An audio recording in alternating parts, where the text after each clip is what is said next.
When it comes to Detroit Lions fans, trust is something that is very hard earned and very hard to keep. But one thing we have learned ever since Brad Holmes has come to town, he made the right decision trusting in Jared Goff. And we're going to talk about it in today's episode, folks, so stay tuned. What are we? What makes us what we are and what we're going to be? It's grit. It's what we started with last year, guys. Doesn't matter if you have one ass cheek and three toes. I will beat your ass. Can definitely compete with the big dogs. 10-5 end zone touchdown Detroit Lions. You guys are unbelievable, man.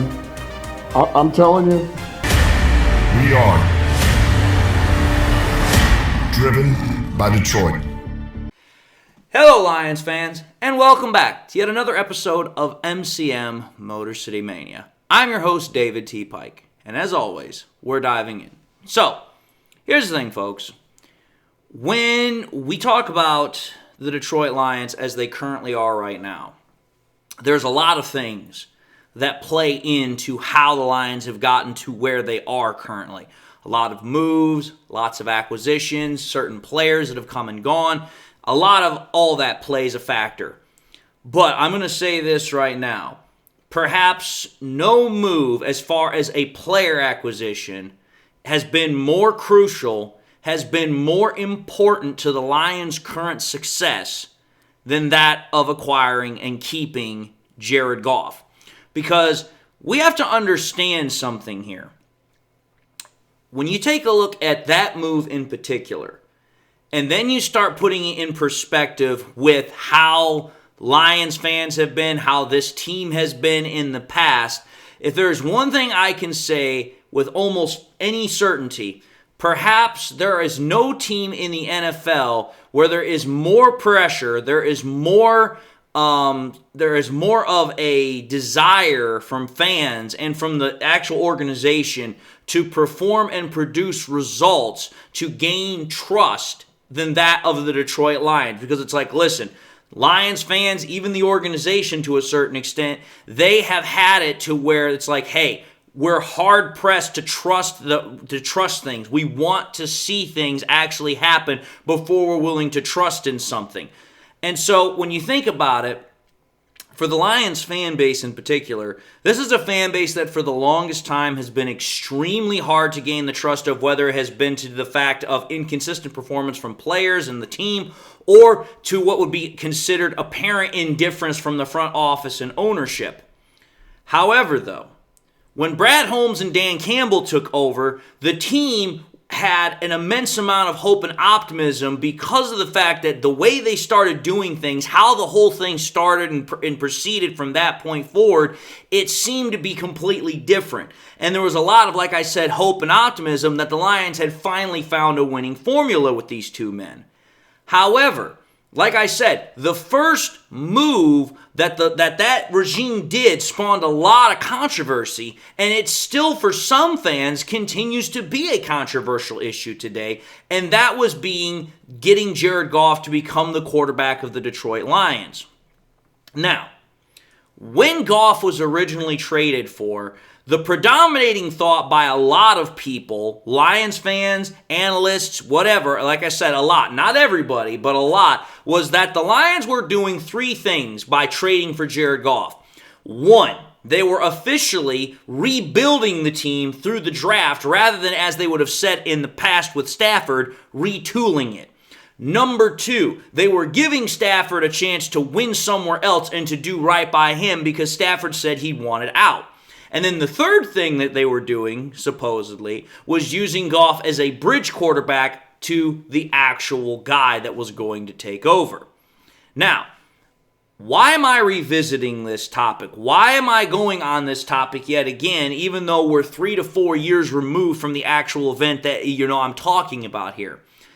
The reason is because if we want to be fair to both Goff and Holmes in this conversation, we have to realize that many Lions fans who were adamant, and I mean it, they were bullishly adamant that Goff was not the solution, or either that, they questioned Holmes' ability or reason to stay loyal to Goff rather than finding a quarterback in the draft.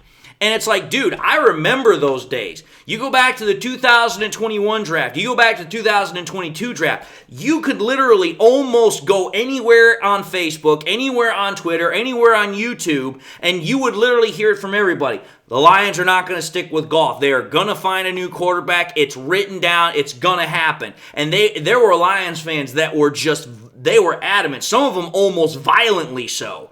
Like, they would get very verbally violent with you if you disagreed with them.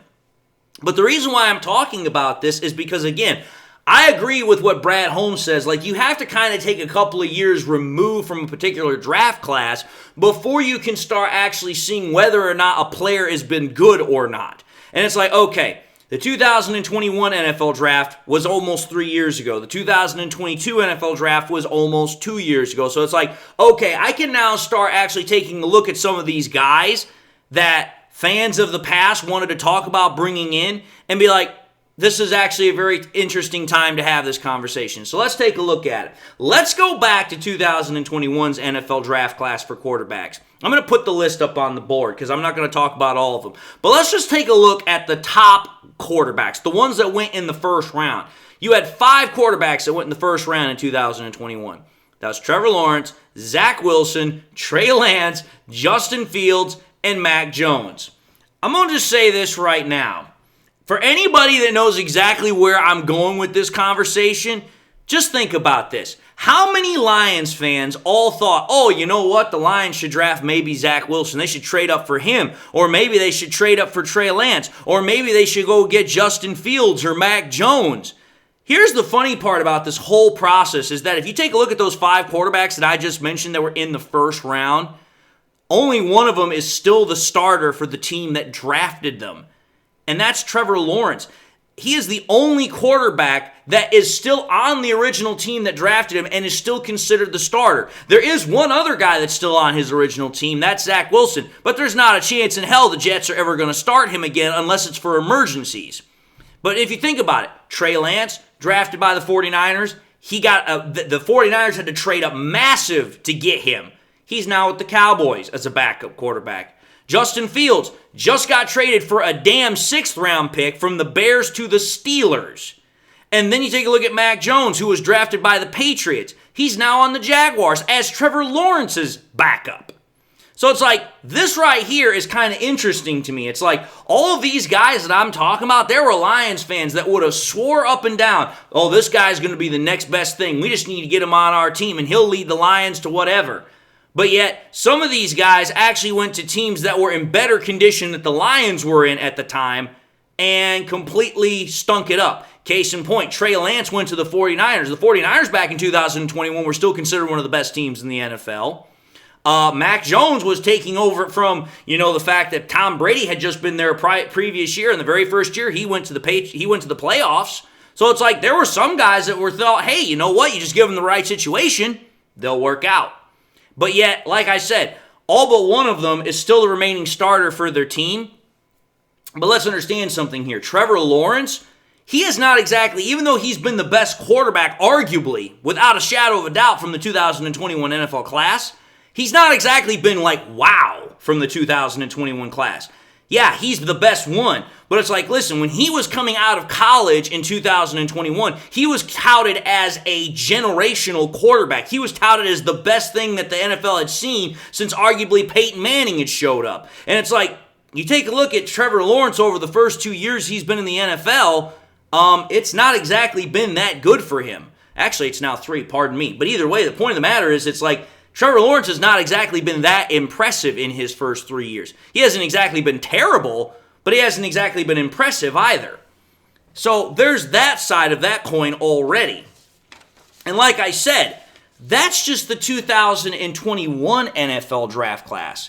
You go to 2022, oh my good Lord, it gets even worse. In 2022, there was only one quarterback that was drafted in the first round. That was Kenny Pickett. Oh, that's right. Where's Kenny Pickett playing now? Oh, he's playing with the Eagles, even though the Steelers drafted him, and he was supposed to be the next big thing for the Steelers because, oh, that's right, Kenny Pickett went to Pittsburgh, and so they were like, hey, we're going to draft a guy that literally plays for us, and he's going to be our guy. And then what happened? The Steelers go out and they sign Russell Wilson to a 1-year deal, and then they just trade Kenny Pickett away because apparently Russell Wilson didn't want to compete with Kenny Pickett, and Kenny Pickett pretty much just got told about it last minute. And again, I'm going to put the rest of the quarterbacks that were from the 2022 list up on the screen. But when you take a look at that list, Desmond Ridder, Malik Willis, Matt Corral, Bailey Zappi, Sam Howell, Skylar Thompson, dude, some of these guys are just pure terrible. Some of these guys are just horrible.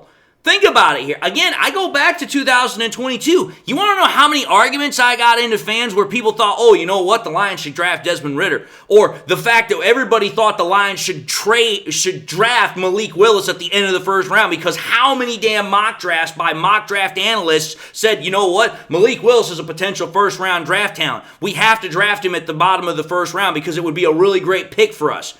What's Malik Willis doing right now? Oh, that's right. He has been superseded by another guy that was drafted a year after him, and now Malik Willis isn't doing anything with the Titans. In fact, he's considered already a bust. And yet, the whole point of the matter is that you talk about Ridder, you talk about Willis, you talk about Corral, you talk about some of these other guys. Again, there were Lions fans that were absolutely verbal, adamant that the Lions were going to get one of these dudes and have them take over for Goff, but yet it's like, most of these guys are backups. They're journeyman players that are going to be career backups, or some of them aren't even in the NFL anymore. Matt Corral's not even in the NFL. If I recall correctly, I think he's in the XFL right now. But again, you take a look at 2021, you take a look at 2022's draft classes for quarterbacks, these are arguably some of the worst draft classes for quarterbacks that the NFL has seen. Think about it. The best quarterback in the 2021 NFL draft class, was the first one off the board. But ever since being with his team, he's not exactly done anything that's been totally just shocking, in a good way. And then who's the best quarterback from the 2022 NFL draft class? Oh, that's right. That's Mr. Irrelevant, Brock Purdy. So it's like, dude, it's like you take a look at these two draft classes, and yet you have all these people that wanted to say that Goff needed to be replaced by the likes of these guys? Yeah. I'm thankful that the Lions decided to trust Brad Holmes, who in turn decided to trust Jared Goff. Because let's think about this. Let's just go further into these draft classes. Think about this. When you literally take a look at how bad these two draft classes are, you will see why Brad Holmes was right to trust Jared Goff and why he was right to stay with Jared Goff. Even though there should have been no reason as to why he shouldn't have in the first place. But just think about this. Think about this. Of the 6 quarterbacks that were drafted in the first round between the 2021 and 2022 NFL draft class, again, only one is still the starter on the team that drafted them, and only 2 are on the same team that drafted them. So 2 out of 6 are still with the teams that drafted them, and only one of them is the starter out of 6. Then you think about this. Of the 6 quarterbacks that were drafted in the first round between 2021 and 22, not one of them has been able to come close to matching Goff's production in either 2022 or 2023. It's not even close. You could literally take a look at any one of those guys I mentioned, whether it's Kenny Pickett, Trevor Lawrence, whether it's Justin Fields, whether it's Mac Jones. Go ahead, please, by all means, I dare you. Go ahead and try and compare. You're not going to get very far. Then you think about this. Of the 6 quarterbacks that were drafted in the first round in those 2 years, only one of them has even started a playoff game. And the only one that, he's also the only one that has a playoff win. And again, that's Trevor Lawrence. There's one guy that also made it to the playoffs, but he wasn't playing in that game. That was Kenny Pickett with the Steelers. But only one quarterback out of 6 started their own playoff game and actually has won a playoff game in those 2 quarterback classes. Yeah, and this is supposed to be a class that we should have gotten a guy that was better than Jared Goff, a guy that just won 2 playoff games last year and got us to the NFC Championship game. Interesting. Oh, and then here's the thing. There were 19 quarterbacks drafted between 2021 and 2022. Of the 19 quarterbacks that have been drafted since that 2021 NFL draft class, the only one that has come even close to matching Jared Goff's success with the Detroit Lions is Brock Purdy. And again, that's where you start getting into that argument about, well, is Purdy that good because he's a byproduct of the Shanahan system, or is he actually that good? Now, I know some people will be like, well, David, how could you have such an argument? How could you think that way? Oh, I have the same argument that I have to argue with Jared Goff. Because there are people that want to say, oh, well, Jared Goff is just a byproduct of Ben Johnson's offensive scheme. But yet, Jared Goff worked with Sean McVay's offense, he's worked with Ben Johnson's offense, and he worked in college with California's offense. So, Jared Goff has proven that he can work through 3 different schemes. The only offense that Brock Purdy has had in the entirety of the NFL is the Shanahan offense. That's it. Which, let's see here, the Shanahan offense has worked for a lot of quarterbacks. Jimmy Garoppolo, who looked like terrible just you-know-what with the Raiders, and Brock Purdy comes in and he looks great with him. So it's like, again, I'm just asking the question because people have wanted to say the same thing about Goff. I think it's ridiculous. Either you're a good player or you're not. I don't think you can just put a guy in and plug them into some system and that it's going to just magically work because the coach is that good, because that's not always the case. And again, I'm just going to put this out there because I always love doing comparisons. I love to do comparisons. Let's go back to 2021 with Trevor Lawrence. Trevor Lawrence, the generational quarterback that was supposed to be the best quarterback coming out of college in forever. Think about this, folks. Trevor Lawrence, since joining the league in 2021, which is the exact same year that Jared Goff joined the Detroit Lions, was 2021. I'm just going to put up Trevor Lawrence's stats up on the screen as I read them. Trevor Lawrence has completed 1,116 passes to 1,750 attempts, That's for a 63.8 completion percentage rate. He has 11,770 yards, 58 touchdowns, 39 interceptions to an 85 passer rating. Dead even, 85. That's Trevor Lawrence in 3 years with the Jacksonville Jaguars. Now, I get it. The Jaguars were going through a rebuild when Trevor Lawrence got there because, oh, that's right, they were a crap team too, just like we were, and they've also had to fire an extra head coach than we did. But they still started in the same spot the Lions were. The Lions were a crap team too. But yet, where's Jared Goff been in 2021 in comparison to Trevor Lawrence? Take a look at Jared Goff's stats. 1,121 completions, so pretty much virtually the same as Trevor Lawrence. 1,686 attempts, significantly less than Trevor Lawrence. Almost 100 pass attempts less. But yet, the passing completion is at 66.5%, 3% higher. 12,258 yards, almost, an extra 700 some plus yards. 78 touchdowns to 27 interceptions, so 20 plus more touchdowns, but 12 less interceptions for a 96.5 passer rating. What's my whole point here, folks? Well, first and foremost, clearly, the best quarterback from the 2021 class, the generational quarterback, the stats demonstrate the difference not only in quality of performance, but quality of the overall outcome when you compare Jared Goff's stats and what he's been able to do with the Lions to a team that was just as bad at the same time when their quarterback got there and Trevor Lawrence. Now, I know some people are going to say again that the only reason that Goff looks so good is because of all the pieces that he has around him, and that if Lawrence were supposedly here, that, he would have the same numbers, because I've heard this argument, again, I think it's just absolutely crap, that somehow an average quarterback or any old quarterback could come to Detroit and they would look good because of, hey, the weapons that we have. Again, I don't think that makes any sense at all, because it's like, listen, you can't just plug a piece into any old system and somehow expect it to work. It has to be a fit culturally. It has to be a fit schematically. It has to be a fit in more ways than just, do they have talent or no? So when people say that, I think they're just being ridiculous. But again, I always go back to what Brad Holmes said. It is a lot easier to get worse at quarterback than it is to get better. And that's exactly what my whole point is with this episode. How many times do we hear Lions fans, Lions podcasters, Lions analysts, whatever, that all said Brad Holmes had?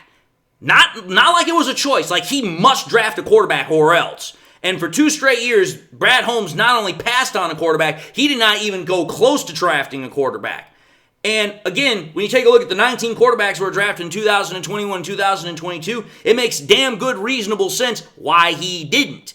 And then when you take a look at what Jared Goff has done for the Detroit Lions in 2022 and 2023, it makes even better sense why he did it and why, again, the Lions are trying to re-sign him and keep him around as the franchise quarterback. Because again, the point of the matter is that Brad Holmes made the right decision to trust in Goff and build this team around him, and the Lions were right to trust in Holmes because both Holmes and Goff have repaid the Lions and the fans that believed in them without a doubt, in my opinion, the best team and situation that this team has been in probably living memory. That's just my personal opinion.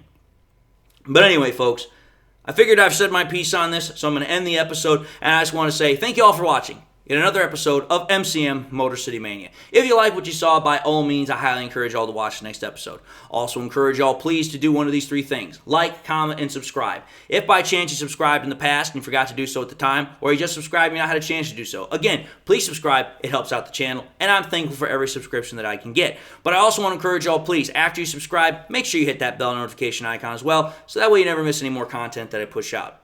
And I also want to encourage y'all, please, share this content with your Lions friends and family members. Share it here on YouTube, share it on Twitter, share it on Facebook, share it anywhere and everywhere you can with everybody and anybody that you can. The more we can share it, the greater the channel can grow. And with that, I just want to again say to everybody, thank you all for being an awesome community, an awesome audience, awesome fans. I'm thankful for each and every one of y'all. I hope you guys have something that makes you happy. I hope you guys have something that makes you smile. And I hope you all enjoyed the content. God bless to you all. And with that, until the next time we meet, I'll see you all in the next episode.